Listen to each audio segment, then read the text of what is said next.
All right, what it is, people? It's your boy iGrind Yu-Gi-Oh. We are back with another deck profile. This time, I got a third place Kashtira deck profile. I played I went 4-on-1 this last Sunday, at my store, and I'm basically gonna give y'all the list. So make sure y'all like, comment, subscribe, share the videos. We are past 1,000 subscribers, but let's get into the deck profile. So in the deck profile, we got 3 Kashtira Unicorn. Basically, the start of the deck. This card right here is very, very powerful in the format as of right now. Kashtira Unicorn basically searches a Kashtira spell, and also you can rip the opponent's extra deck. And basically in this format right now, this is very, very powerful. You have the Azamina stuff, you have the Fiendsmith stuff, you also have basically Snake Eyes, everything. Just basically look at the extra deck, banish your card face down, and just keep attacking the extra deck like that. And in this format, even with Tempais, you can hit the Transcendent Dragons and basically just go in. This card right here is definitely really, really important in the format. And you can just sit on these monsters as well and just win the game that way, which is very, very good. And also we have 3 Kashtira Fenrir. This card right here was one of the strongest cards in Yu-Gi-Oh! At one point. Still very, very powerful. But as of right now, it's not as strong, but it's still very, very good. You can sit on the board, and if your opponent activates a monster effect, you can banish one card your opponent controls and banish it face down. But this card right here, goes in search a Kashtira monster. And I'm just still glad that we have 3 of it, and then we also had a 3 unicorn. So as of right now, we have the one, Kashtira Ogre. I played 1 Rise Heart.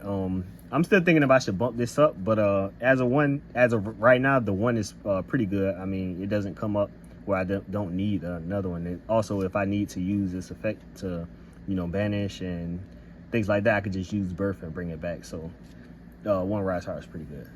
Then I have the 1 Kashtira Scareclaw. This card comes up in a lot of matchups, like Yubel against certain cards, maybe like Psychic and Punisher, Chaos Angel, things like that. This card right here just gets over those cards. And also in Tempai, if they're attacking to your monsters, basically they don't get the effect to damage step to, do all that crazy stuff. So Kashtira Scareclaw comes up in a lot of matchups, but I think the number 1 matchup it comes up in is Yubel. So, Yubel monsters have 0 attack. So basically, if they don't have the Nightmare spell or whatever, Nightmare Pain, you basically just use your cash monsters and just run over the Kashtira monsters, and you just win the game from there. All right, now let's get into the hand traps. The hand traps, we have 3 Molchami Fualos. This card right here is, I think, probably the best card in Yu-Gi-Oh! Right now. This card right here, anytime your opponent special summons from the extra deck, or if they special summon from the deck, you draw a card. Certain matchups, I played against Flu in the top cut, and I drew this card, and it basically did nothing. But Pirelli is really good against most matchups too. But Fualos, most decks are definitely summoning from the deck and the extra deck. So this card right here is, I think, a mandatory staple in the deck. And this is a rogue deck, so you're gonna need the Fualos to, get you there sometimes. And also opening up this going second, if you lose the dice roll, it's pretty good. So 3 Fualos. 3 Ash Blossom Joy Spring, the most generic hand trap in the game.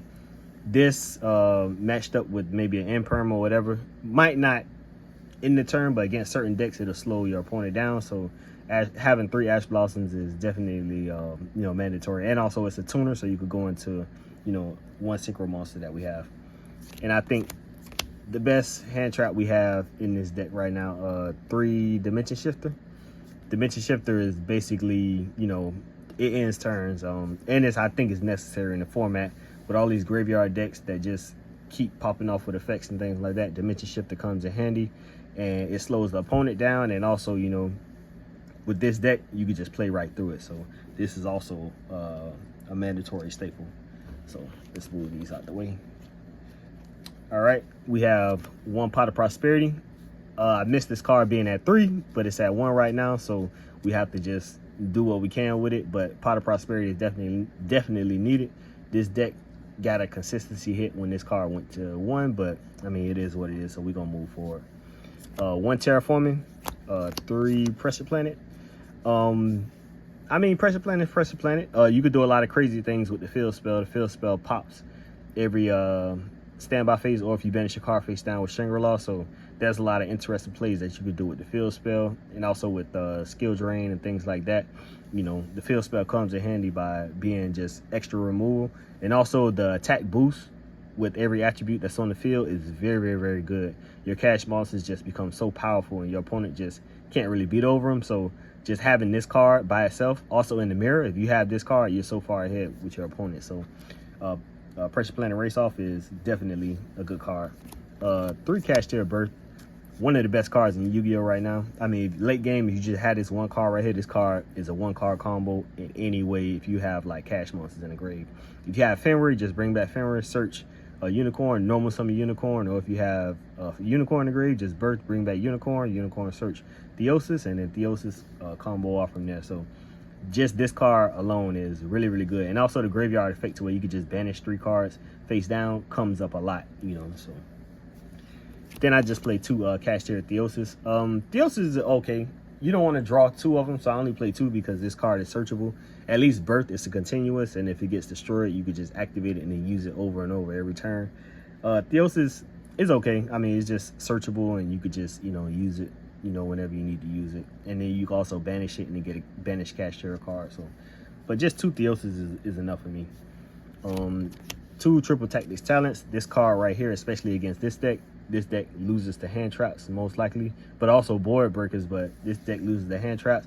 But if you get hand trapped, like if you get Ash Blossom on the unicorn, you just look at your opponent's extra deck, banish a card face down, then you could Triple Tactics Talents, look at the hand, shuffle a card from the hand into the deck. They went from 5 cards to now 3 cards, or you could just draw 2 and continue comboing from there. And also, if you have the unicorn and already have Theosis in hand, you just full combo with Triple Tactics Talents and just look at their hand and you can know how to play through it. And also, you can use this card to look at your opponent's hand and see if they have needed things like that. So this card is definitely needed, this format. And then people are playing Droll too, so if you search and you get Droll, it is what it is. But Triple Tactics, look at the hand, and just mess up your opponent's hand. Spicy Tech, Cosmic Cyclone, you got U-Bell, you got Tenpai, you got a lot of decks that like use like spells and traps or whatever. So Cosmic, definitely in the main. If you win a dice roll and you just set it, people might think it's an imperm, but you know, this is good removal against Nightmare Pain, Nightmare Throne, the Tenpai Field Spell. What other matchups we have this format? I don't know. There's a lot of matchups, but Cosmic in the main is very, very, very, very powerful. Oh, and also the Azamina Deception. If they use a Deception, you just Cosmic the Deception. That's basically a powerful hit right there. So, like a lot of people like to play Ghost Ogre, but you know, we play Shifter, so Cosmic is very, very good. And then I got the one Call by the Grave. Call by the Grave is really, really good, especially against the Phantom and Yubel. The Azamina card that tributes or whatever. So, and against hand traps, this deck really loses hard to hand traps. So Parelia, Fualos, things like that, you just had a Call by the Grave, and the Call by the Grave comes in handy. So the one of, if you could draw it, it comes in clutch. All right, let's move this out the way. All right, then we get to the traps. Traps, we have 3 Infinite of Permanence. Infinite of Permanence is Imperm, or basically a staple in the deck. This deck here, you could get ahead sometimes, but you also need hand traps to slow your opponent down. And also on resolution, after they use monster effects and you negated them, you could still, you know, either banish a face-up card they have face down, or you could just basically rip the extra deck. So if you're slowing your opponent down and you get a free reaction off this, this is pretty good. So, but Imperm is mandatory in all decks, I think. Then we got some more spice. We got 2 Power Sink Stone. Skill Drain got hit the 1, so 2 Power Sink Stone is definitely needed, I think. In this card right here, also with Shangri-La, Shangri-La has a standby phase effect where you summon another Kashtira card, and basically this card will get a counter on it, and when it gets 2 counters, everything on the field is negated, and you can only activate effects from the hand or graveyard.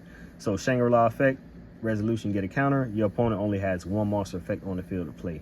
And this card right here, and your neither player can activate cards on the field. So once this resolves and they have 2 counters, there's nothing else happening on the field, which is good.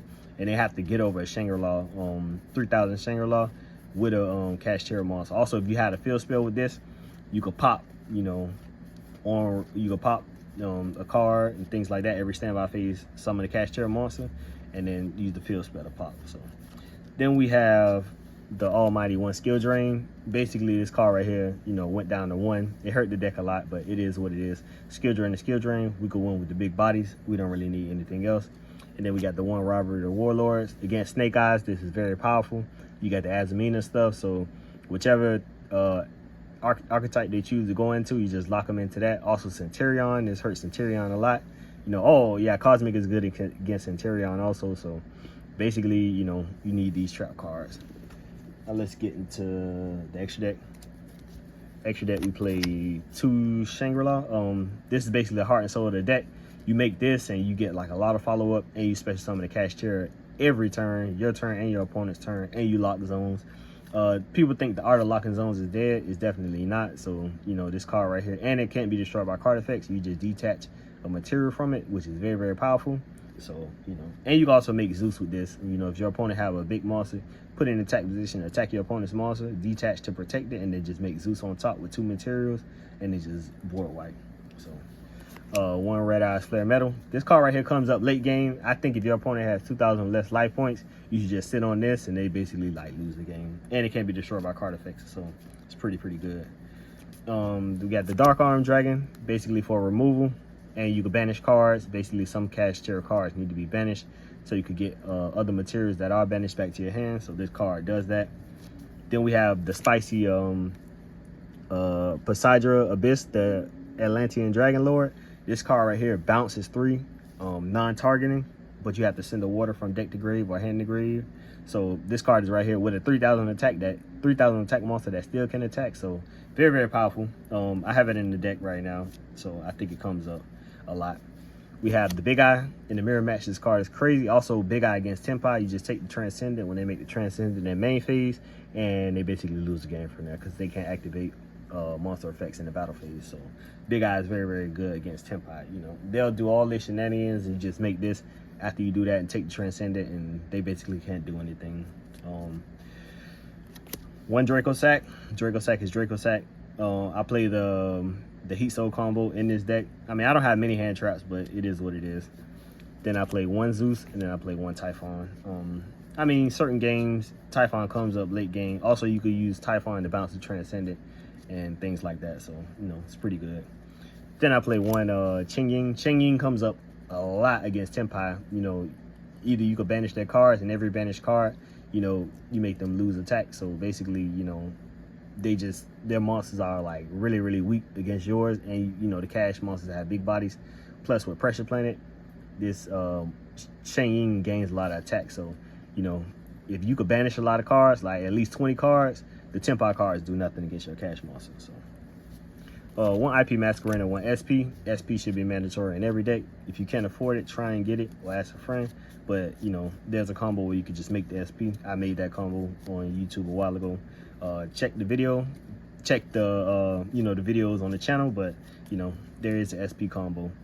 And then I have Link Spider, Heat Soul, you know, the Heat Soul for the draw power. And then I had a 1 Access Code Talker to end the extra deck. You know, access code is access code. And let's get into the side deck. So the side deck, I have 3 Mold Charming Perilias. Basically, this is a great side deck card against almost every deck. Everybody's gonna normal summon, but summon in front of hand. There are certain decks that does it a lot, but you know, a lot of decks won't do it. Snake Eyes does it at least twice or whatever, so this card is very powerful. Then you got the 3 Evenly Match. Evenly Match is a blowout card. If this card resolves 9 times out of 10, you're winning, but you just got to get it to resolve. There's a lot of, you know, Azamina negates on board or whatever, so you have to bait the negates out. But if you have 2 of these, you know, the game is almost over. So 1 Harpy's Feather Duster, 1 Lightning Storm. You got to clear the back row. Once back row is cleared, you could pretty much play freely, and then you could either Zeus wipe the board or whatever, but Lightning Storm is Lightning Storm. So 1 Anti-Spell. This is just basically, you know, hatred right here. If you could flip this up on your opponent after you make a full board, especially with Power Sink Stone or Skill Drain, the game is basically over. So, you know, you could Shangri-La just keep summoning Kashtira monsters and just beat over your opponent monsters while they can activate spell cards. So it's very, very good. Then we have 3 D-Barrier. I mean, against the Azamina stuff, the Tempai stuff, the U-Bell fusion monsters, Fiendsmith Stake Eye fusion monsters. This card right here basically just ends turns and stops turns. Unless they had a cross out, they're not really doing much. Then we got 3 Solemn Judgment for the crazy blowout cards with Tempai. You know, Raigeki, Dark Cold, Harpy's Feather Dust, Lightning Storm. You just had a Judgment, evenly matched. You just had a Judgment to just counter trap, just stop anything. And this card is definitely needed. Even sometimes stopping a normal summon would like set your opponent back way, way far. So I think Solemn Judgment is very needed. But yeah, this is the deck profile. Kashtira 3rd place, post Rota with the 4 hollows in the main deck. But that's it. You know, this your boy iGrind Yu-Gi-Oh. Oh, let me do the side patterns.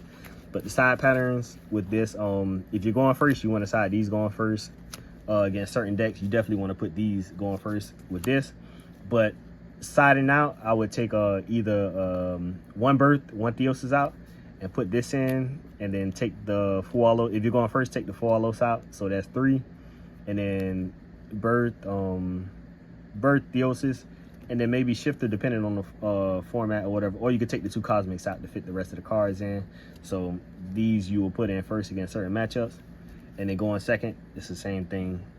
You will put the Evenlies in with the 4 hollows for the draw power, and then the Dust and the Lightning Storm. And then for these 3, you would take either the Shifters out, or you would take the Cosmics out or whatever, and put the 4 hollows in, 4 hollows with the Perilias. And then you could take Theosis and Birth, and maybe 3 other, you know, I would take a Scareclaw out, or, you know, something else to, you know, help match out. Sometimes I take Terraforming out because you don't want to open up too much engine, but, you know, this helps. So that's just the side decking patterns or whatever. So it's your boy iGrind Yu-Gi-Oh. Make sure y'all like, comment, subscribe, share the videos. We out.